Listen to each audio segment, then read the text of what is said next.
12 लाख रुपयांच्या लाचखोरी प्रकरणी ठाणे आदिवासी विकास खात्याचे अतिरिक्त आयुक्त मिलिंद गवांदे यांना निलंबित करण्यात आले। मुख्यमंत्री देवेंद्र फडणवीस यांनी ही कारवाई केली आहे। गवांदे यांच्यासोबत उपायुक्त किरण माळी यांचंही निलंबन करण्यात आलंय। 16 एप्रिलला ठाणे लाचलुचपत विभागानं उपायुक्त किरण माळी यांना रंगेहात अटक केली होती। एसीबीनं आंब्याच्या पेटीतून 12 लाख रुपयांची लाच स्वीकारताना त्यांना अटक करण्यात आली होती। ही रक्कम अतिरिक्त आयुक्त मिलिंद गवांदे यांना दिली जाणार असल्याची माहिती एसीबीला मिळाली होती। त्यामुळे मिलिंद गवांदे यांनाही या प्रकरणी अटक करण्यात आलेली होती। त्यामुळे लाचखोरी अटक झालेल्या या दोन्ही अधिकाऱ्यांवर आता निलंबनाची कारवाई करण्यात आली।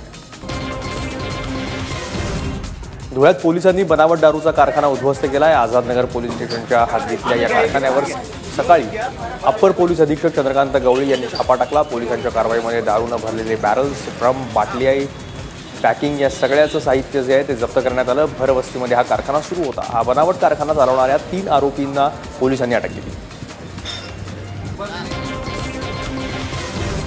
लातूर जिल्ह्यातल्या निलंगा तालुक्यातल्या एका शेतकऱ्यानं गळफास घेऊन आत्महत्या केली आहे। 45 वर्षीय बाळूराम सूर्यवंशी यांनी आज सकाळी स्वतःच्या शेतामध्ये जाऊन गळफास घेतला।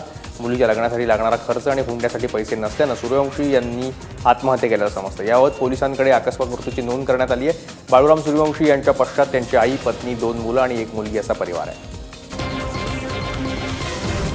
500 किलो वजन असणाऱ्या इमान अहमदचा नवा लूक समोर आलाय। वजन कमी झाल्यानंतरचा तिचा पहिला व्हिडिओ व्हायरल झालाय। 36 वर्षीय इमान अहमद इजिप्तहून वजन कमी करण्यासाठी शस्त्रक्रिया करण्यासाठी मुंबईत आली होती।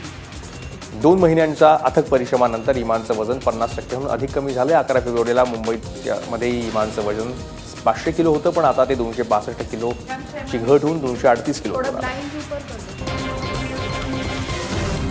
इस्रो म्हणजे भारतीय अवकाश संशोधन संस्था आणखी तिच्या एका मानाचा शिरपेचा खोवणार आहे।